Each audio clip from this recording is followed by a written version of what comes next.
Bonjour à tous, bienvenue dans ce nouvel épisode du cours de gnose maçonnique. Je vois qu'il y a des personnes dans la wait room. Salut Simon.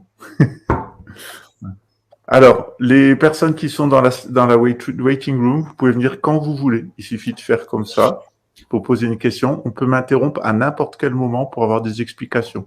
C'est l'intérêt de ce cours par rapport aux vidéos. Euh, eh bien, c'est que on peut m'interrompre à n'importe quel moment. Moi, je vous vois en petite icône dans StreamYard, et dès que vous appuyez, hop, voilà ce que vient de faire Simon, eh bien, hop, tu viens à l'antenne et tu peux poser ta question. OK? OK, super. Voilà. Alors, on va commencer en faisant un petit récapitulatif des cours précédents. Dans le groupe WhatsApp, et je l'ai remis aujourd'hui, je vous avais mis une très belle vidéo sur la suite de Fibonacci. Voilà. Et si vous voulez comprendre ce dont on va parler aujourd'hui, il faut regarder cette petite vidéo qui dure plusieurs minutes. Je crois qu'elle dure 7 minutes, me semble-t-il, 3 minutes 30. Voilà.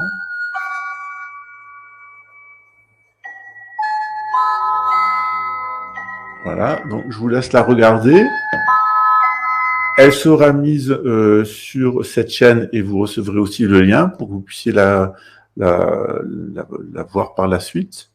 Il y a une vidéo qui est en train de charger qui fait 10 minutes environ, qui est la fête du Bouddha, la fête des fleurs, qui fête tous les miracles qu'il y a eu avant la naissance du Bouddha et qui ont entouré sa maman. Donc la maman du Bouddha, avant qu'elle ait le Bouddha, elle a eu un rêve avec un éléphant blanc. Et puis partout où elle posait la main, partout où elle marchait, il y avait des fleurs qui apparaissaient, ça fleurissait. Tout la tenait l'éveil autour d'elle. Et donc cette fête, c'était aujourd'hui. Voilà. Et Anamitsu. Donc on est allé, comme il n'y a pas de centre bouddhiste tibétain ici à Brasilia, on est allé faire ça chez nos amis japonais du centre Shin. Alors c'est un centre Tendai, donc on a la même religion qu'eux, donc ils pratiquent le même culte que nous. Hein. C'est le Bouddha Amitabha, le Bouddha de la terre pure de l'Ouest. C'est celui qui se manifeste à la fin des temps et selon le vœu qu'il a fait, lorsque le soleil, vous voyez, dans le bouddhisme, on a des notions scientifiques qui surprenantes. Hein. Il y a 2500 ans, on nous a enseigné des choses qu'on découvre, qu'on sait scientifiquement seulement depuis peu.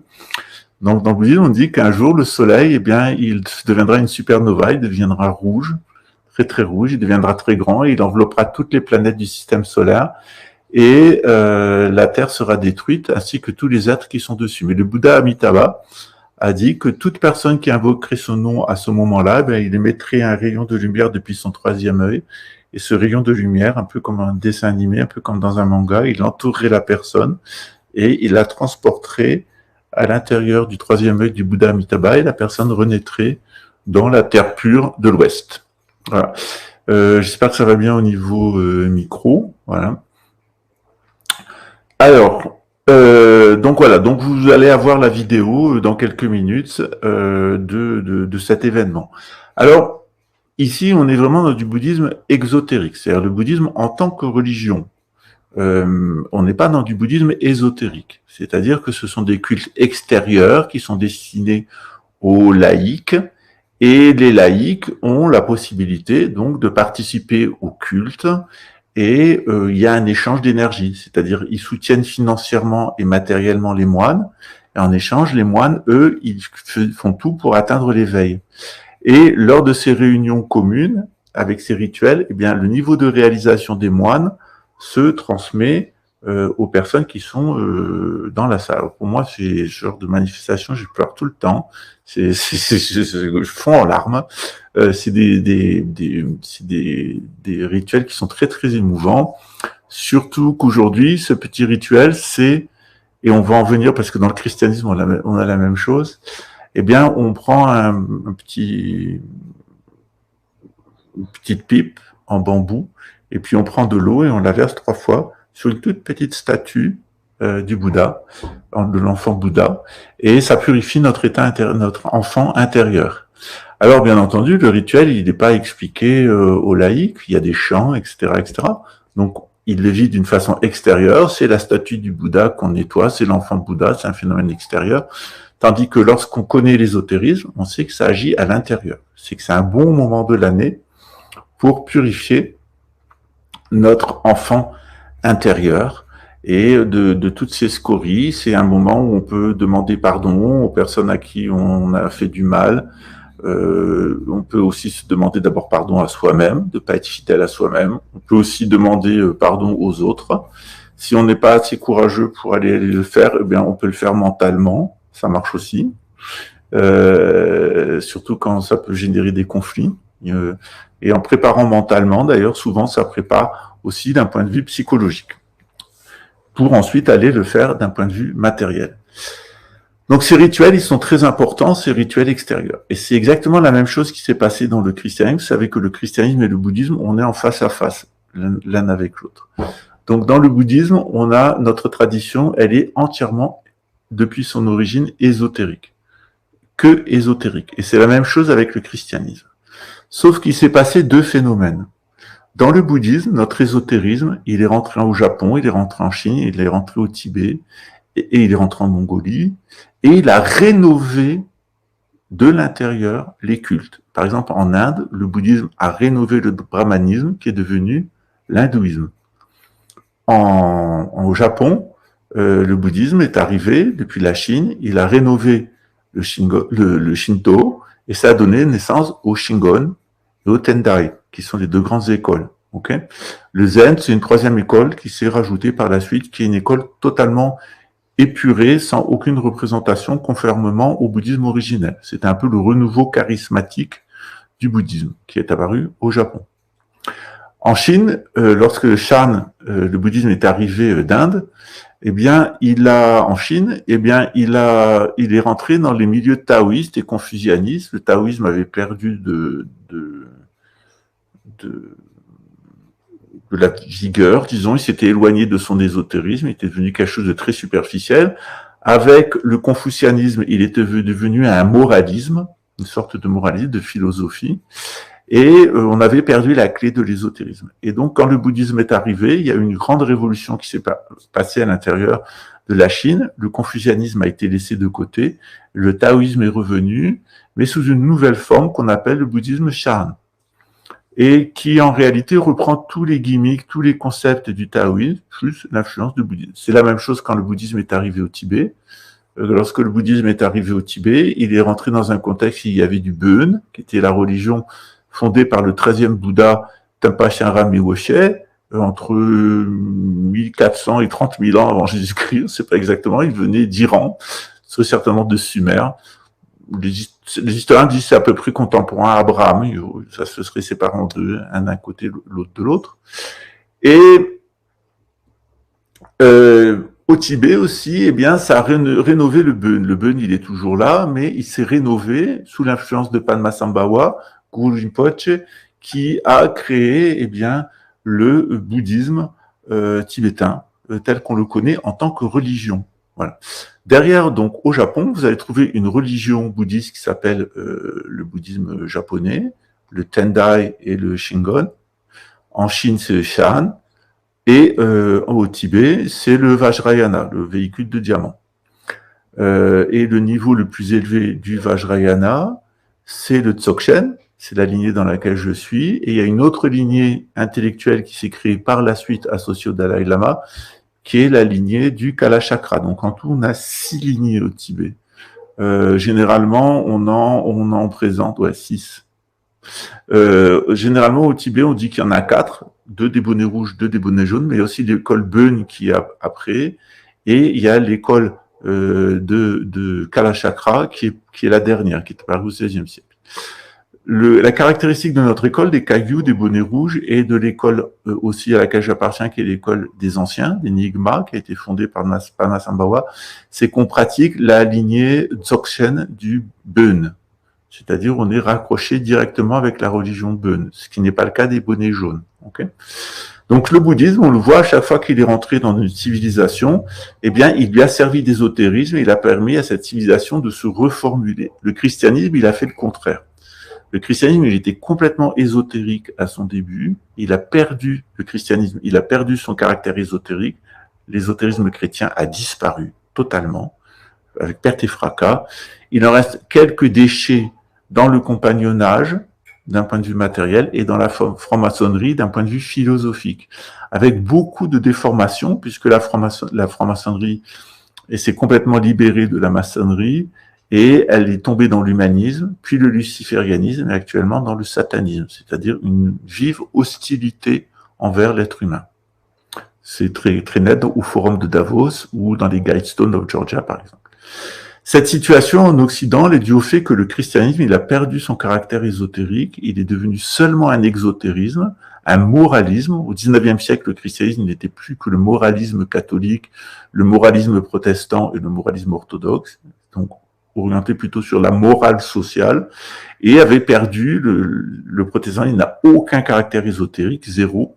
L'orthodoxie en avait déjà moins que le catholicisme, mais elle a perdu aussi, bien qu'il y a eu un renouveau avec la chute de l'Union soviétique, il y a eu un renouveau. Et le catholicisme, eh bien, il a perdu son ésotérisme totalement, il est devenu complètement exotérique. Et à chaque fois que l'exotérisme catholique était rentré dans une nouvelle civilisation, eh bien, il a fait le contraire du bouddhisme. Le bouddhisme a rénové et ressuscité la tradition, le catholicisme l'a tué. Donc le catholicisme, partout où il est rentré, il a assassiné les civilisations dans lesquelles il est rentré. Il a assassiné la civilisation celtique, il a assassiné les civilisations d'Amérique du Nord, il a assassiné les civilisations d'Amérique du Sud, et il a failli assassiner les civilisations de l'Inde, du sud-est asiatique, de la Chine et du Japon. Sauf que grâce au bouddhisme notamment, parce qu'on avait gardé notre ésotérisme, eh bien, il s'est passé un phénomène curieux, c'est qu'on a absorbé le christianisme. C'est-à-dire que les moines nestoriens qui sont arrivés chez nous à partir du IIe siècle pour nous enseigner le christianisme, eh bien, on les a absorbés dans notre propre tradition bouddhiste et on a créé une forme un peu particulière qui s'appelle le Mahayana. Je vous expliquerai mieux ça dans le cours de bouddhisme. Ce qu'il faut comprendre maintenant, c'est que cet ésotérisme chrétien, il n'a pas toujours été perdu. Il était très très vif, environ jusqu'au XIVe siècle. Et qu'il a commencé à se perdre à partir du XVe siècle. Pourquoi est-ce qu'il s'est perdu à partir du XVe siècle? Bien, tout simplement parce que avec la guerre de 100 ans, avec les grandes épidémies, eh bien, il y a environ 60 à 80% selon les endroits de la population urbaine qui a disparu. Par exemple, à Gourdon, dans le Lot, souvent les gens pensent que Cahors, pas beaucoup de personnes connaissent Cahors. Moi, j'ai vécu à Cahors une partie de mon enfance. Cahors, c'était les plus hautes coupoles romanes après Sainte-Sophie de Byzance. Donc, ça vous dit la richesse du sud-ouest de la France.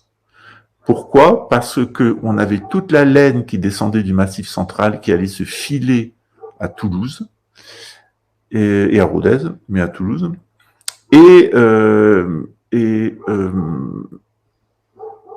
Donc la laine de mouton c'était ce qui avait le plus de valeur au Moyen-Âge. Et des peaux de mouton, c'est ce qui permettait de faire des parchemins, notamment les peaux d'agneau qui étaient les plus précieuses. Donc, lorsqu'on avait des moutons, et il y avait des moutons dans tout le Massif central, le christianisme, c'est la civilisation du mouton, de l'agneau, du bélier. Ce n'est pas la civilisation du taureau et de la vache. C'est vraiment la particularité de la civilisation chrétienne, c'est qu'elle est liée depuis Abraham à la culture du mouton. Quand on utilise des vaches, on le verra cette semaine à propos de ce qui est en train de se passer en Israël avec le sacrifice des 3 génisses, qui va provoquer une catastrophe, mais les rabbins sont conscients qu'ils veulent provoquer une catastrophe. Donc voilà, ça n'a pas été fait depuis 2200 ans, ils ont préparé une rampe, etc., pour faire un sacrifice de vache. Généralement, quand c'est fait dans le judaïsme, ça provoque des choses très très importantes. C'est une intense purification et des événements eschatologiques. C'est ce qui s'est passé 200 ans avant la naissance de Jésus. Donc, cette civilisation de Cahors était tellement riche qu'ils ont construit ces gigantesques coupoles. Le Moyen-Âge, c'est une période où on va vivre une incroyable richesse. Les mouton, le commerce de la laine, le commerce du mouton, mais aussi le commerce du chanvre et le commerce du lin permettent de faire des vêtements. À partir du moment où on a du développement urbain, à partir du XIe siècle, eh bien, on va avoir une intensification des constructions. On continue à construire selon les règles des constructeurs romains, c'est ce qu'on appelle l'art roman, et va apparaître, sous l'influence de l'art islamique qui nous vient d'Andalousie, va apparaître une fusion des deux, notamment à partir de Toulouse, encore une fois, puisque à Toulouse, eh bien, les Visigoths ont été battus par les musulmans. L'islam a pris possession de l'empire wisigoth, donc le sud de la France, normalement, toute l'Espagne, toute l'Afrique du Nord, pardon. Et eh bien, l'art musulman et l'art wisigoth, qui était roman, ils se sont unis ensemble. Et à partir du sud de l'Espagne, eh bien, on a eu un incroyable développement de la construction jusqu'à Saragosse, par exemple, en Espagne, et avec des influences jusqu'à Toulouse. Si vous allez à Toulouse, eh bien, profitez-en pour visiter la ville et vous allez voir que près de l'hôtel de ville de Toulouse, sur l'avenue d'Alsace-Lorraine, il y a un bâtiment là qui est une ancienne mosquée en fait, et qui a été faite complètement dans le style des Omeyyades, dans le style espagnol, dans le style maure. Et donc il y a à partir du Languedoc un courant intellectuel qui vient depuis l'Espagne en matière de construction et qui va donner naissance à l'art français. Cet art français, il est impulsé par l'abbé Suger et il est aussi impulsé par Saint-Louis. Alors Saint-Louis, qu'est-ce qui lui arrive? Eh bien, comme les rois de France sous l'impulsion de Saint Bernard de Clairvaux, commence au XIe siècle, la première croisade, où les Occidentaux vont commencer à aller foutre la merde au Moyen-Orient. Donc, qu'est-ce qui commence à foutre la merde? C'est la chevalerie française. Qui est-ce qui finance? C'est la République de Venise. Voilà. Donc, les banquiers italiens voient qu'on peut se faire du fric en finançant les croisades. D'abord, ça met les ambitions belliqueuses de la France en dehors de l'Europe. Ça va fatiguer un peu les chevaliers français. Ça permet de faire du business. Et ensuite, l'idée de Venise, c'est de faire tomber l'empire byzantin, qui est sur le chemin de la soie et qui perçoit des taxes importantes sur la soie qui arrive à Rome et les épices qui arrivent à Rome. Au Moyen-Âge, on consomme des épices qui sont importées d'Inde et de Chine par la route de la soie, ce qui va justifier la colonisation et les expéditions de Christophe Colomb et Vasco de Gama sur les mers. C'est la volonté de trouver un chemin vers l'Inde où on va pouvoir importer les épices directement sans avoir cette taxation le long des routes de la soie, des routes terrestres. Vous savez que la Chine, actuellement, elle est en train de retracer ces routes de la soie, elle est même en train de les agrandir à travers toute l'Afrique. Donc ça, c'est vieille stratégie chinoise. La Chine, elle s'étend par la terre. Les Occidentaux, on s'est étendu par les mers. C'est-à-dire que tant que les Américains et l'OTAN auraient la suprématie sur les mers, ils seront invincibles. À partir du moment où ils vont se faire couler leur flotte, on va se débarrasser des anglo-saxons. Donc la première chose à faire, c'est de couler la flotte anglo-saxonne. Et c'est ce qu'avait compris Louis XVI. Louis XVI, il a fait de la marine française la première marine d'Europe, justement pour ça. C'était pour battre les Anglais sur les mers, ce qui a permis ensuite à la République de se tailler un empire colonial. La Chine, actuellement, elle est en train de multiplier de façon exponentielle le nombre de porte-avions. Ils ont bientôt plus de porte-avions que les Américains. Pourquoi? Parce qu'ils savent que la suprématie sur les mers va leur permettre de s'imposer comme première puissance mondiale. Donc, ils ont besoin d'une marine. C'est pour ça qu'ils ont fait une base à Djibouti. Ils ont tendance à faire des bases dans différents endroits. Excusez-moi. Donc, en Europe, on a une ébullition intellectuelle et commerciale à partir du Xe siècle. Déjà au IXe siècle, l'Europe, elle s'est réenrichie. Elle se réurbanise. Et l'Europe qui se réurbanise, quand on a plus de personnes dans les villes, on a aussi plus de personnes dans les monastères, on est de plus en plus riche, on peut nourrir sa population et on a une explosion de la natalité française. Sous Louis XIV, il y a plus de personnes à la campagne en France que maintenant. Sous Louis XIV, il y a environ 34 millions d'habitants, ce qui est plus qu'actuellement en France à la campagne. La France, c'est la Chine de l'Occident. C'est le pays le plus peuplé, c'est le pays le plus dynamique, d'un point de vue économique et d'un point de vue intellectuel. C'est une grande puissance intellectuelle. Pourquoi? Parce qu'en France, on a une stabilité politique grâce au roi de France depuis Clovis, et aussi on a une stabilité financière grâce au louis d'or. Malgré l'augmentation exponentielle de la population européenne, malgré l'or qui est ramené d'Amérique du Sud par les Espagnols et les Portugais, eh bien le prix du kilo de pain sera le même de Louis XVI, de Saint-Louis jusqu'à Louis XV. On n'a pas d'augmentation du prix du pain. C'est-à-dire qu'il n'y a pas d'inflation. Et quand il n'y a pas d'inflation, c'est absolument génial pour le peuple parce que la base de l'alimentation pour le peuple, c'est le pain.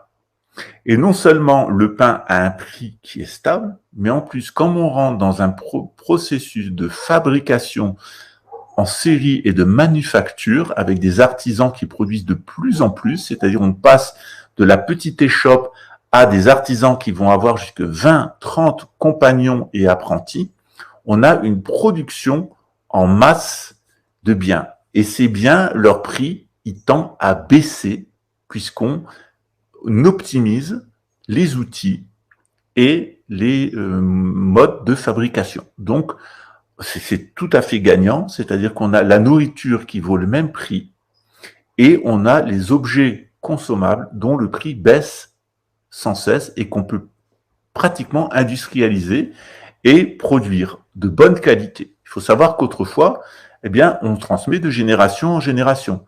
C'est-à-dire, par exemple, moi, j'ai des meubles j'ai chez moi des meubles de ma famille qui ont 250 ans. C'est-à-dire que j'ai pas besoin de me racheter un vaisselier, un bahut, des fauteuils, des canapés. Voilà, bon, je l'ai fait, j'en ai racheté, c'est une grande maison. Mais j'ai toute une partie de mon mobilier. Cette chaise, je sais que mon arrière-grand-mère s'est assise dessus. Cette commode Louis XV que j'ai, voilà, je sais quand elle est rentrée dans ma famille, etc. Donc, c'est des achats que j'ai pas eu à faire. Je les entretiens, je les répare quand c'est nécessaire. Donc, c'est important parce que cette transmission du mobilier à l'intérieur des familles fait qu'on n'a pas à réacheter, à réinvestir dans du mobilier. Donc la population s'accroît, le mobilier est de très bonne qualité, de très bonne facture et se transmet, et le prix des meubles a tendance à baisser. Il baisse en ville, la population augmente, etc. Donc il y a vraiment un essor urbain. Cet essor urbain, à partir du XIe siècle, il est manifeste dans toute la France et il rayonne vers l'Angleterre, vers l'Allemagne, vers l'Italie et vers l'Espagne, notamment à travers le chemin de Compostelle qu'on appelle le chemin français, El Camino Frances. Et ce rayonnement intellectuel de la France, il va ne faire que simplifier, parce que en France, on a un terroir qui est exceptionnel. La France est cultivée comme un jardin. Elle a été entièrement défrichée à partir du 8e, 9e siècle, 7e, 8e siècle. La France se défriche. Les moines, eh bien, ont une activité très importante dans ce défrichement de la France. C'est les moines qui défrichent principalement. Les seigneurs leur donnent des marais ou des grandes forêts où les paysans ont peur d'aller. Et les moines qui sont ensemble, qui n'ont pas de charge d'enfants, etc., et qui reçoivent toujours des novices, c'est bien, c'est des enfants qu'on n'a pas à faire, c'est des enfants qu'on n'a pas à entretenir, on vous les apporte tout fait, de bonne qualité. Et on va assécher les marais et on va couper les forêts pour faire des étendues de champs et produire de la nourriture. Et la France n'a pas de difficultés alimentaires. Encore actuellement, la France, elle est dans les 5 plus grands exportateurs mondiaux d'aliments. Okay, souvent, elle a été 2e, 3e, 4e, 5e. Je crois qu'actuellement, elle est 3e ou 4e. Donc, on a en France un terroir qui est extrêmement riche. Il faut savoir que ce terroir riche, eh bien, il nous rend encore plus riches. C'est-à-dire qu'autrefois, on avait environ une centaine de poires différentes, 200 ou 300 espèces de pommes différentes. Au 19e siècle, on a perdu cette biodiversité, ça s'est accéléré avec l'industrie chimique et les supermarchés à partir des années 60, parce qu'on voulait des aliments calibrés. Mais autrefois, on avait des dizaines et des dizaines et des dizaines de sortes de choux, de carottes, de panais, de rutabaga, de topinambour, etc., où on avait d'herbes et on cultivait beaucoup de blé, beaucoup de seigle, beaucoup d'orge, parce qu'on en tirait de la bière. Évidemment, dans le sud, dans le Languedoc, on faisait du vin, et dans le Languedoy, au nord, eh bien, on faisait de la bière. Dans le Languedoy, au-dessus, on est plutôt dans les vaches et dans la bière, et dans le Languedoc, au sud, la Languedoc, eh bien, on cultive plutôt le mouton et la vigne. Languedoc, pourquoi? Parce que oui, dans le nord, on disait oi, ce qui a donné oui, et dans le sud, on disait oc, qui a donné, voilà, qui a disparu. Voilà, d'où Languedoc et Languedoy. La France s'enrichit. On a des connaissances qui arrivent par l'islam, on connaît mieux le monde antique, et il va se passer quelque chose de fondamental à Chartres. Qu'est-ce qui se passe à Chartres? Eh bien, il y a l'école platonicienne de Chartres. Et cette école platonicienne de Chartres, elle sait manier la baguette. C'est-à-dire les anciens, eh bien, ils avaient ce qu'on appelle de nos jours le signal du sourcier. Alors, c'est quelque chose qui est très polémique d'un point de vue scientifique. Le professeur Rocard, qui a été directeur de l'agence française de l'atome, qui a été directeur du GEPAN, l'Institut d'observation des ovnis, avant de mourir, quand il était à la retraite, a écrit un livre sur les sourciers et il a fait des tests en aveugle pour voir s'il y avait évidemment un signal sourcier. Alors ces résultats, ils sont assez contestés, les zététiciens se sont attaqués à eux. Il faut savoir que quand on rentre dans ce domaine-là de ce qu'on appelle le signal sourcier, on rentre dans ce qu'on appelle scientifiquement la radionique, et qu'il y a vraiment un veto d'État au développement de la radionique. Il y a